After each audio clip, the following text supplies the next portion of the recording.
बिस्मिल्लाहिर्रहमानिर्रहीम इय्याका नअबुदु व इय्याका नस्तईन।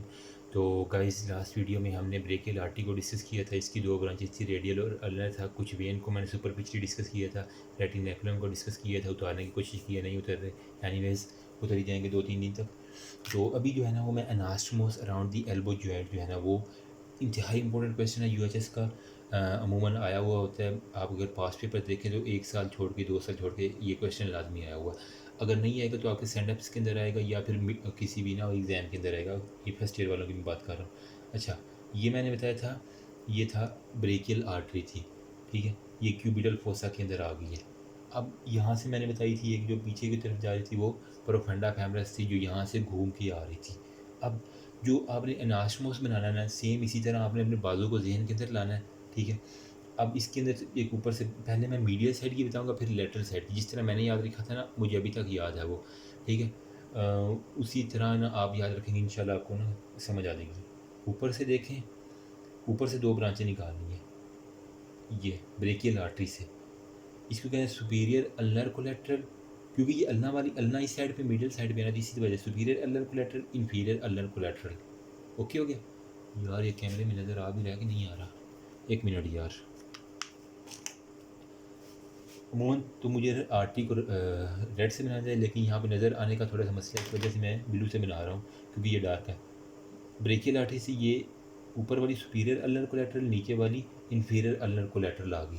अब क्योंकि यहाँ पे मैंने बताया था ये 2 में डिवाइड होती थी। अल्ना ये रेडियल आर्टरी थी, ये अल्नर आर्टरी थी। अल्नर आर्टरी से बैक की तरफ ले गए हैं, एक यहाँ और एक यहाँ। ये एक वाई शेप्ड स्ट्रक्चर जो बनता है ना, ये एनास्टोमोस कहलाता है। ओके हो गया? इनको भी आपस में एक वाई शेप्ड स्ट्रक्चर से बना लें, और ये एनास्टोमोस का यही साइन होता है बेसिकली। ओके हो गया?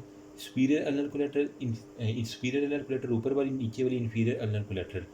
ये जो नीचे से ऊपर की तरफ आएगी ना, इसका मतलब है रिकोरेंट है। तो एंटीरियर रिकोरेंट और पोस्टीरियर रिकोरेंट। अब जो इन्फीरियर वाली है जो एंटीरियर के साथ मिलेगी, सुपीरियर वाली जो है वो पोस्टीरियर के साथ मिलके एक एनास्टोमोस बना देगी। अब देखो, मैं यूँ अपने एल्बो को कर रहा हूँ, खुसूसन एक्सरसाइज के अंदर जो है ना ब्रेकियल आर्टरी जो है ना वो ब्लॉक हो चुकी है। अगर आपने डंबल उठाया हो तो ये ब्रेकियल आर्टरी ब्लॉक हुई पड़ी होती है। तो ब्लड सप्लाई आम को कैसे जाती है, इस्कीमिया से कैसे बचता है बंदा? वो यही जो है ना superior ulnar collateral, inferior ulnar collateral, ये ब्लड सप्लाई देती हैं। कैसे नास्टम बनाती है? नीचे से जो अल्नर आर्टरीज की आ रही थी branch, ulnar recurrent, anterior ulnar recurrent, posterior ulnar recurrent, ये आपस में मिली हुई हैं। इन्होंने नास्टमोस किया, ये एक बाईपास रूट दे रही हैं। अब ये तो क्या मिडिल साइड पे बिल्कुल छोटू सा है, आसान सा है, अब समझ आ जाएगी। ये देखें, अब जो है ना ये रेडियल आर्टरी में बना रहा हूँ। अब अल्नर आर्टरी की जो है ना वो फिर एक ब्रांच आती है कॉमन इंट्रोशियस आर्टरी, ठीक है। कॉमन इंट्रोशियस 2 में डिवाइड होते हैं। एंटीरियर इंट्रोशियस जो इंटीरियर साइड के ऊपर रह जाती है, पोस्टीरियर इंट्रोशियस यानी यहाँ से अगर मैं सुराख करके यहाँ पे एक आर्टरी निकाल दूँ तो ये होगी पोस्टीरियर इंट्रोशियस। अगर इसे डायटेड लाइन से मैं जाहिर करूँ तो यूँ होगा। आपने क्योंकि पेपर के ऊपर नहीं दिखा सकती, इसलिए आप डायटेड लाइन से यूँ जाहिर करेंगे। ओके हो गया? अब ये वाली जो होगी ना, common interosseous, anterior interosseous, posterior interosseous. Anterior interosseous का कोई लेन देन नहीं है एनास्मोस में, सारा का सारा जो है ना पोस्टीरियर इंट्रोशियस का है। अब ये पोस्टीरियर इंट्रोशियस आपने पेज में यहाँ पे ये डॉटेड लाइन से जाहिर करना है, क्योंकि ये पीछे को यहाँ पे हमें नज़र आती है अगर हम रियल आर्म के अंदर देखें। अब लेटरल साइड के ऊपर जो नास्मोस है ना, मैंने बताया था यहाँ से जो है ना ये प्रोफंडा फेमरस जो थी ना, ये वाली आ रही थी। अब ये प्रोफंडा फेमरस यहाँ से घूम के यहाँ तक आ रही है। यहाँ पे आके इसने 2 में डिवाइड हो जाना है, एंटीरियर डिसेंडिंग, और फिर जो बैक पे जा रही है उसको कहते हैं पोस्टीरियर डिसेंडिंग ब्रांच में। 2 ब्रांचेज में डिवाइड हो गई ना। एंटीरियर डिसेंडिंग ब्रांच जो है आगे की तरफ लेटरल एपिकोंडाइल के, पोस्टीरियर डिसेंडिंग जो है ना वो पीछे जा रही है। अब यहाँ से जो है ना जो ब्रांचेज निकलनी है, एक रेडियल से पीछे की तरफ ले जाएँ आप। रेडियल से जो बैक की तरफ जा रही है रिकोरेंट होगी ना, रिकोरेंट नाम ही काम है। तो रेडियल रिकोरेंट जो है ना वो पीछे जा रही है, वो एंटीरियर डिसेंडिंग ब्रांच के साथ मिलके एक एनास्टोमोस कर रही है। ओके हो गया? जबकि जो पोस्टीरियर इंट्रोशियस थी, वहाँ से जो एक जा रही थी ना पोस्टीरियर इंट्रोशियस रिकोरेंट, वो पोस्टीरियर डिसेंडिंग ब्रांच के साथ मिलके एनास्टोमोस बना रही थी। बिल्कुल ईजी सा है, कोई इसमें मुश्किल नहीं है। दोबारा बता रहा हूँ, यहाँ से प्रोफंडा फेमरस जो है ना वो यहाँ घूम के ये लेटरल साइड के ऊपर आई। लेटरल में 2 ब्रांचेज में, एंटीरियर और ये बैक के ऊपर पोस्टीरियर डिसेंडिंग ब्रांच। अब नीचे से रेडियल की ब्रांच जो थी ना, रेडियल रिकोरेंट, रेडियल रिकरेंट आएगी, एंटीरियर के साथ मिल जाएगी, वी शेप लेकिन आसमोस बना देगी।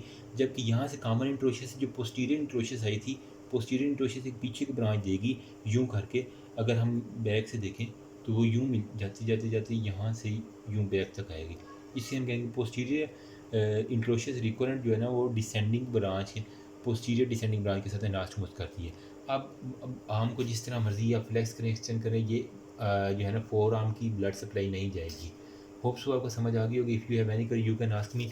अभी मैं बीडी के ऊपर अगर बनना हो मैं देखता हूँ, just give me a minute, just सीख स्टाइल। ये देखें, शायद उल्टा नज़र आ रहा हो यार, चलो ये देखें सारे के सारे एनास्टोमोस बना हुआ है। आप यहाँ से पढ़ेंगे, ये वाली सारी की सारी स्टेटमेंट पढ़ेंगे।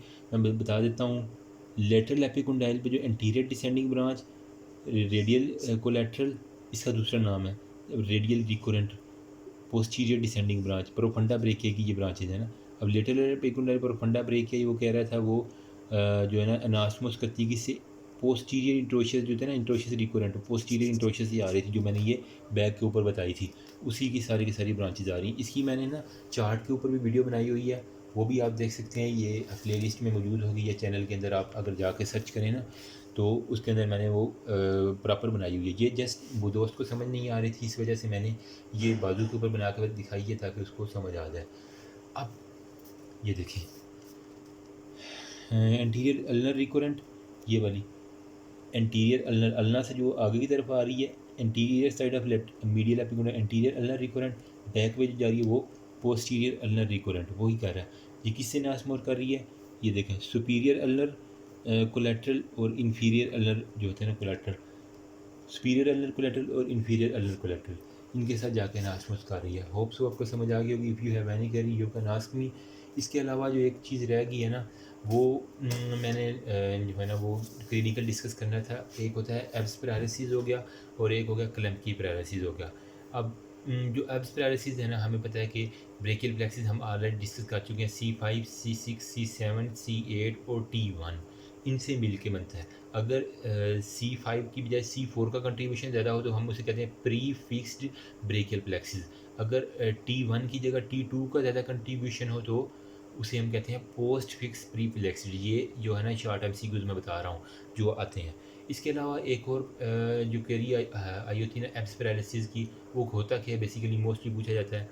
उसके अंदर आपने जो पिक्चर याद रखनी है ना तो उसका ये आर्म यूँ साथ लगा होता है और यूँ मुड़ा हुआ होता है, और ये जो है ना ये उल्टा हुआ होता है, जिस तरह होता है ना वो पुलिसमैन टिप्स हैंड इसको कहा गया, या वेटर टिप हैंड। वेटर जो है ना वो मालिक के सामने नहीं लेता, छुप के लेता है, यानी यूँ करके उसका लगा होता है और यूँ अगर मैं यूँ दिखाऊँ तो यूँ लगा होता है, ठीक है। मीडियली रोटेटेड एडक्टेड मतलब साथ मिला हुआ है, और प्रोनेटेड हो गया यानी उल्टा हुआ बाजू हो गया, इसको हम कहते हैं पुलिसमैन टिप हैंड। इसके ऊपर C5 और C6 की इंजरी होती है। अगर जो है ना नेक और जो है ना ये अपर लिम और नेक के दरमियान अगर एंगल ज़्यादा हो जाए तो यहाँ पे जो इंजरी होगी वो अपर कार्डा ब्रेकियल प्लेक्सिस की होगी, C5 और C6 की। अमूमन जो होता है ना ये कब होती है, ये अपना अक्सर देखा गया देहातों के अंदर जो है ना वो दाइयाँ जो अमूमन आती हैं ना वो क्या करती हैं कि अगर किसी ना फीमेल गर्ल्स अगर छोटी उम्र में शादी हुई है उसकी, तो वो वेजाइनल ओपनिंग थोड़ी छोटी होती है। तो अब उस वेजाइनल ओपनिंग से जो है ना वो फीटस ने तो अपना 9 मंथ पूरे करके आने हैं, तो वो फीटस का साइज़ बड़ा होता है। अब वो ओपनिंग छोटी है तो वो क्या करती हैं, वो गर्दन से पकड़ के ना बेबी को खींचती हैं बाहर। तो गर्दन से जब पकड़ती हैं तो एंगल ऑफ ये जो है ना अपर लिम्ब और नेक के दरमियान ये बढ़ जाता है, जिसकी वजह से यहाँ पे स्ट्रेचिंग हो जाती है। वो स्ट्रेचिंग क्या करती है, वो अपर ट्रंक का ब्रेकियल प्लेक्सिस को इंजरी करती है, जिसकी वजह से जो है ना वो आपका डेल्टाइड मसल जाता है, ये वाला बाइसेप जाता है, ब्रेकियलिस यहाँ पे जाता है और कोरेकोब्रेकियलिस, ये सारे का सारा जो है ना एंटीरियर कंपार्टमेंट के मसल चले जाती हैं, जिसकी वजह से वो बच्चा ना तो ये डंबल उठा सकेगा, ठीक है, ना वो अपना आर्म सीधा कर सकेगा, हमेशा जो है ना वो मीडियली रोटेटेड जो एडक्टेड होगा, साथ मिला हुआ होगा। अब ये जो है ना क्लिनिकल बेस्ड क्वेश्चन है। इसके अलावा हो जाता है ना क्लम्प की पैरालिसिस। क्लम्प की में क्या होता है कि अगर जो है ना ये आर्म और जो है ना एक्सिला इसके दरमियान एंगल ज़्यादा हो जाए तो जो लोअर ट्रंक का ब्रेकियल प्लेक्सिस होता है ना उसकी इंजरी हो जाती है। अब लोअर ट्रंक जो होता है ना C8 और T1 होता है। अब उसको हम कलम की में मोस्टली T1 इन्वॉल्व होता है, जबकि अरब्स में C5 इन्वॉल्व होता है मेनली। पार्शली जो होता है ना अरब्स में वो C6 होता है, जबकि मेनली C5। लेकिन जो कलम की है उसमें अंदर T1 मेनली इन्वॉल्व होता है, लेकिन C8 पार्शली इन्वॉल्व होता है। ये अपने MCQ बेस याद रखना। कलम की में अब लोअर ट्रंक का ब्रेकल है C8 और T1 की इंजरी हमें पता है लोअर ट्रंक से जो है ना वो अल्नर नर्व आ रही है, तो उसके जो है ना ये अल्नर साइड पे जो है ना अल्नर नर्व ये यहाँ से बिहाइंड दी मीडियल एपिकोंडाइल से निकल के जा रही है। अगर आप अल्नर नर्व का रूट देखें तो वो ये मीडियल 1.5 ऑफ द फिंगर, यार ये कैमरे में इतने बड़े क्यों हाथ नज़र आ रहे हैं, मीडियल 1.5 जो है ना फिंगर उसको जो है ना वो सप्लाई करती है। मतलब अगर मैं यहाँ से लाइन ड्रा करूँ तो इतने एरिया को जो है ना अल्नर नर्व सप्लाई करती है, तो उसको जो अल्नर नर्व सप्लाई नहीं करेगी तो ये जो है ना सारे के सारे मसल वो एक कला हैंड की शक्ल इख्तियार का, मतलब हाइपर एक्सटेंशन एट मेटाकार्पोफ्लेंजल और हाइपर फ्लेक्शन एट इंटरफ्लेंजल जॉइंट, यानी ये वाली जुमले सीधी ये कि ये यूं करके ना ये इसको कहते हैं पार्शियल कला हैंड, यूं करके उसकी उंगलियां होंगी। अब अगर सिर्फ T1 की इंजरी होती है तो वो हार्नर सिंड्रोम होता है, उसके अंदर क्या होता है पटासिस होता है, मतलब आईलेट्स जो है ना वो ड्रॉपिंग हो जाती हैं, एनहाइड्रोसिस होता है मतलब स्वेटिंग नहीं होती है, उसके वेदो मोटर चेंजेस होते हैं, सूडो मोटर चेंजेस होती हैं, वो सारे के सारी। अब जो बेसिकली रह गया है ना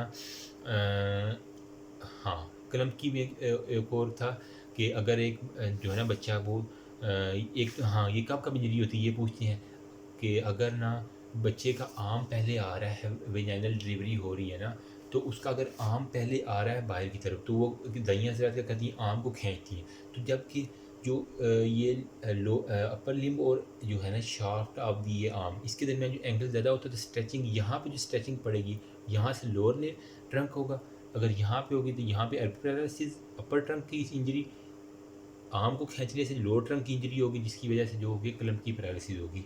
अब इसका एक और कंडीशन भी होता है कि एक जो है ना वो देहातों में अमूमन जो है ना वो बच्चे दरख्तों पे चढ़े होते हैं, तो वहाँ से एक बच्चा दरख्त से गिरने लगा, उसने जनाब एक टहनी को पकड़ा है तो वो यूं करके लटक गया, ठीक है।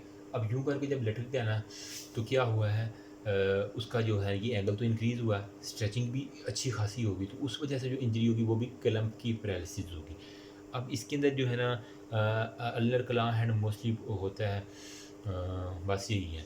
इसके अलावा जो होते हैं ना सीरेटस एंटीरियर की इंजरी, थोरैको डॉर्सल नर्व, इसके नर्व ऑफ बेल इसे कहते हैं, सॉरी वो जो लेटिसिमस थोरैको डॉर्सल कहते हैं, नर्व ऑफ बेल कहते हैं जो सीरेटस इंटीरियर को पता है। हमें पता है सीरेटस इंटीरियर जो है ना वो स्कैपुला से जो मीडियल बॉर्डर था अंदर वाली साइड व कॉस्टल सरफेस का वहाँ से निकल के यहाँ जो है ना ये जो यहाँ से निकल के बैक की तरफ जाता है। अपर जो 8 रिब है ना उसके ऊपर 8 डिजिटेशन होती हैं, यहाँ पे जो है ना वो उसकी ओरिजिन होती है और वो यूं बैक के ऊपर जाते हैं सीरेटस एंटीरियर मसल। अब यहाँ पे जो एक नर्व हमें मिलती है ना वो होती है नर्व टू सीरेटस इंटीरियर, इसे हम नर्व ऑफ बेल भी कहते हैं आम जुबान में ना। अब अगर एक मज़दूर है उसने जो है ना वो हैवी लोड उठाया हुआ है, मतलब अपने अपने कंधों पे जो है ना वो हैवी लोड उठाई या किसी भी वजह से इंजरी हुई है उसे, यहाँ एक्सीडेंट हुआ तो ये अगर इंजरी हो गई है ना तो उसका जो है ना वो सीरेटस इंटीरियर जो है ना वो फ़ारग हो जाएगा। अब उसकी क्लिनिकल कंडीशंस क्या हैं, उसे जो पेशेंट आएगा ना तो वो सीरेटस इंटीरियर मोस्टली करता क्या है, मैंने बताया है 0 से 15 तक सुप्रास्पाइनेटिस, 15 से 90 तक डेल्टाइड, और ओवरहेड अबडक्शन जो थी ना वो कौन सा करवाता था, ट्रेपीजियस और सीरेटस इंटीरियर। अब ओवरहेड अबडक्शन जो है ना वो नहीं कर पाएगा तो उसका मतलब क्या है उसकी सीरेटस इंटीरियर नर्व इंजर्ड है।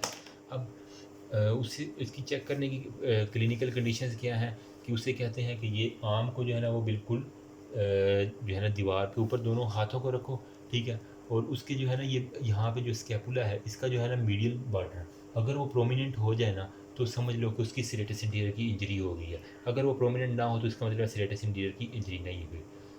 होप सो आपको यहाँ तक समझ आ गई होगी, अपनी तरफ से कोशिश की है जो इम्पोर्टेंट क्लिनिकल से उसको डिस्कस कर रहा हूँ Aahista Aahista. Thank you so much. अगर मुझे कोई गलती हो तो कमेंट सेक्शन आप के लिए ओपन है, कोई सजेशन देनी हो तो आप काइंडली ज़रूर दीजिएगा। Will be thankful for your comment. अल्लाह हाफिज़।